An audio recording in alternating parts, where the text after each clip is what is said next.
Bonjour. Aujourd'hui, comme la plupart du temps que je fais quand je fais ces vidéos-là, je t'invite à mieux comprendre ton corps parce que quand on comprend ce qui se passe à l'intérieur, ça devient plus facile de faire des choix éclairés. Puis aujourd'hui, c'est une vidéo un petit peu plus technique, mais je pense que ça aide à comprendre justement ce qui se passe dans le corps. Donc, aujourd'hui, on parle de récupération. En particulier, si tu avances en âge, un peu comme moi. Donc, pourquoi est-ce que parfois notre corps récupère moins vite qu'avant?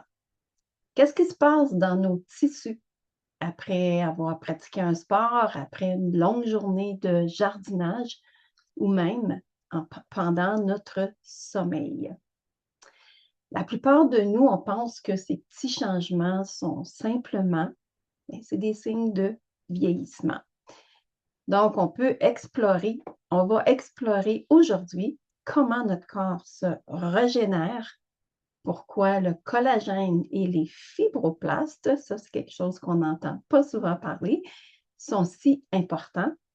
Puis, quelles habitudes on peut prendre pour favoriser les processus de réparation qui sont naturels au corps. Notre corps a toute une équipe de réparation qui travaille en coulisses, 24 heures sur 24. En ce moment même, pendant que tu écoutes ceci, des cellules réparent et entretiennent les tissus qui soutiennent et retiennent les différentes parties du corps. On les appelle les tissus conjonctifs. Donc, retiens ce terme, je vais y revenir plus tard. Là, je vais te montrer une image. Un instant. Ça prend du temps. Donc, mon image est ici.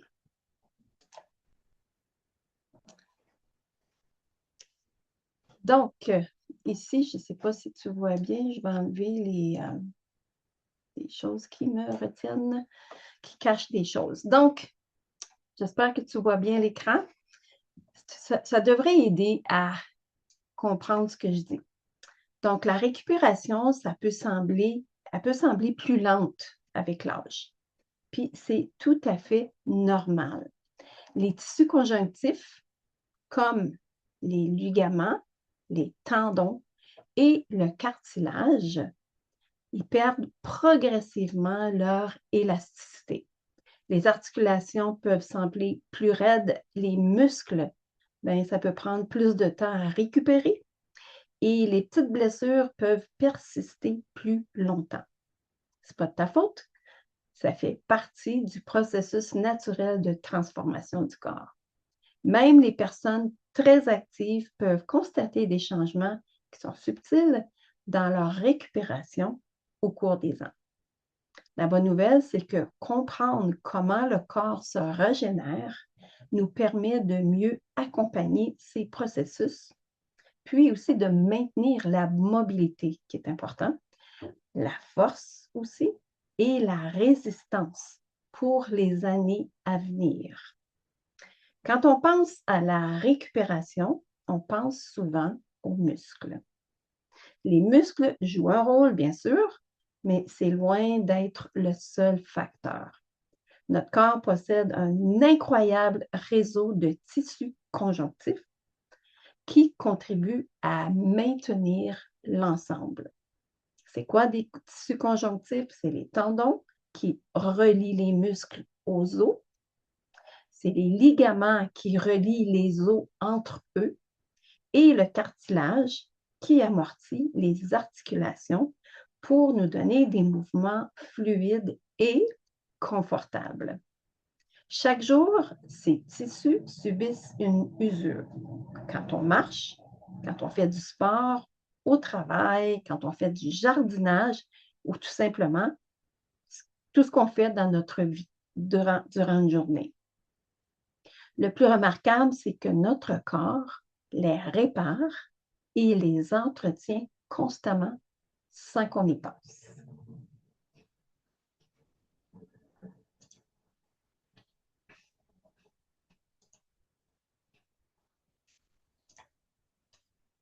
Donc, quel est le rôle du collagène dans tout ça?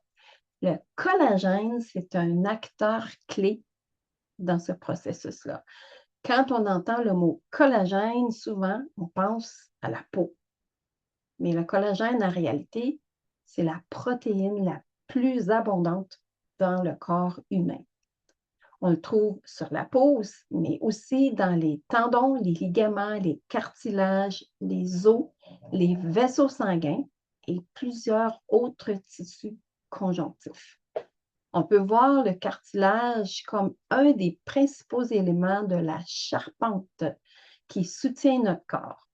Sans collagène en quantité suffisante, les tissus conjonctifs perdent leur élasticité, la récupération est plus difficile, puis la mobilité peut diminuer progressivement. Alors, si le collagène est important, comment est-ce qu'il est produit? D'où est-ce qu'il vient? C'est là que les choses deviennent intéressantes. Et c'est ici que je te parle de fibroblastes.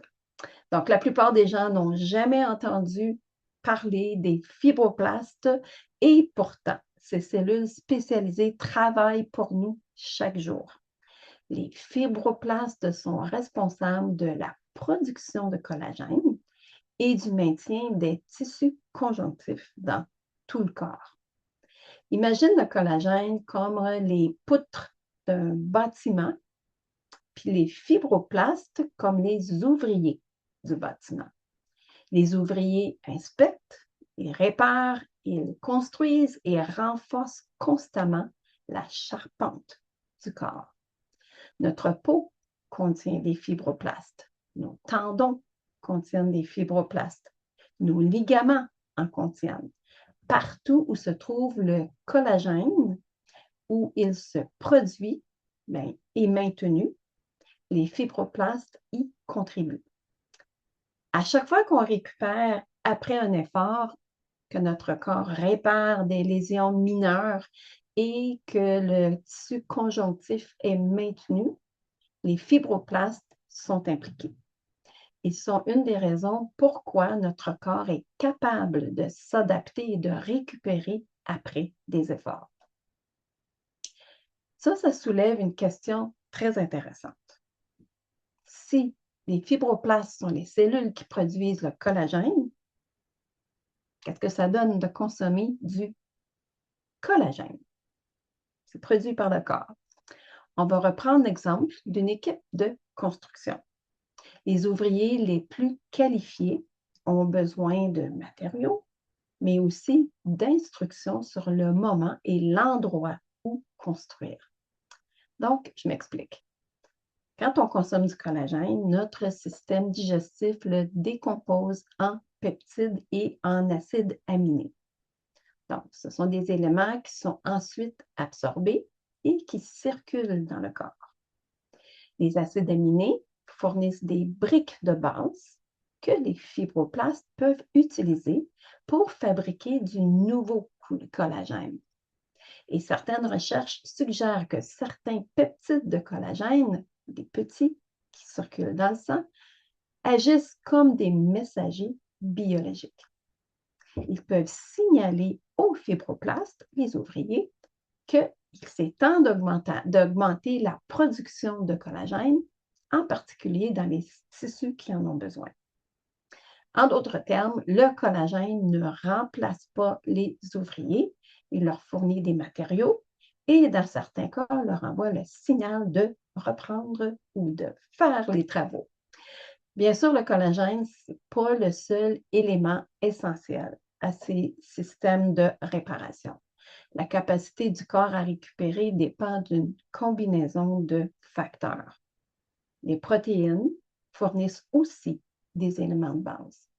Le mouvement stimule la régénération des tissus. C'est important de bouger. Les minéraux, comme le magnésium, contribuent au bon fonctionnement des tissus. Puis surtout, notre corps a besoin de temps pour récupérer. Et c'est là que le sommeil entre en jeu. Il y a beaucoup qui pensent que dormir, c'est simplement se reposer. En réalité, le sommeil, c'est une période de récupération qui est très active pour notre organisme. Pendant que certaines fonctions ralentissent, de nombreux processus de réparation et d'entretien se mettent en place. Les tissus récupèrent des efforts durant la journée, les cellules poursuivent leur travail et plusieurs fonctions essentielles se déroulent en arrière-plan. Autrement dit, pendant qu'on dort, notre corps est loin d'être au repos. C'est pour ça qu'un sommeil de mauvaise qualité se traduit souvent par une baisse d'énergie, une récupération qui est plus lente et plus de courbatures. Je pense que j'ai sauté un bout quand j'ai lu. Je disais que je recommence, je vais essayer de couper ça après. Je recommence. Désolée. Puis si je ne le coupe pas, ben tant pis. C'est là que le sommeil entre en jeu. Je te parle du sommeil. Il y en a beaucoup qui pensent que c'est simplement pour se reposer, mais en réalité, comme je te dis, le sommeil, c'est une période de récupération très active pour l'organisme. Donc, pendant que certaines fonctions ralentissent, il y a de nombreux processus de réparation, d'entretien et de régulation qui s'intensifient. Pendant le sommeil, beaucoup de processus de réparation et d'entretien se mettent en place. Les tissus récupèrent des efforts de la journée, les cellules poursuivent leur activité et plusieurs fonctions essentielles se déroulent en arrière-plan. Autrement dit, quand on dort, notre corps est loin d'être au repos. C'est pour ça qu'un sommeil de mauvaise qualité, quand on dort mal, mais ça se traduit souvent par une baisse d'énergie, une récupération plus lente et on peut avoir des courbatures plus que d'habitude. Donc, comment soutenir ces systèmes de réparation qui sont présents naturellement? Heureusement, la réponse ne demande pas la perfection. Premièrement, favoriser la production de collagène grâce à une alimentation qui est riche en protéines. Puis, on peut aussi ajouter des aliments ou suppléments alimentaires qui contiennent du collagène. Deuxièmement, bouger et bouger régulièrement. Faire bouger beaucoup une partie de la journée et après passer la journée assis, ce n'est pas nécessairement une bonne idée. Le mouvement au cours de la journée, c'est important aussi. Ça peut être la marche, la musculation, les étirements, les mouvements chaque jour. Tout ça contribue à stimuler la santé des tissus. Troisièmement, la récupération. Un sommeil réparateur et aussi une bonne hydratation, une gestion efficace du stress et des habitudes de vie santé et régulière, ça crée un environnement dont notre corps a besoin pour se réparer efficacement. Ce qu'on peut retenir aujourd'hui, c'est que notre corps est constamment en mouvement. En ce moment même, des cellules réparent les tissus, maintiennent les structures conjonctives et contribuent à notre mobilité. On a toute une équipe de réparation qui travaille en coulisses chaque jour. Plus on comprend ces systèmes, mieux on peut les soutenir par nos choix. Est-ce que ça a du sens, ce que je viens de dire? J'aimerais savoir, est-ce qu'il y a quelque chose qui t'a surpris ou surprise aujourd'hui? Ça pourrait être les fibroblastes ou le rôle du collagène en plus de la santé pour la peau. Il y a une mouche qui m'achète. Ou le fait que notre corps se régénère littéralement pendant notre sommeil.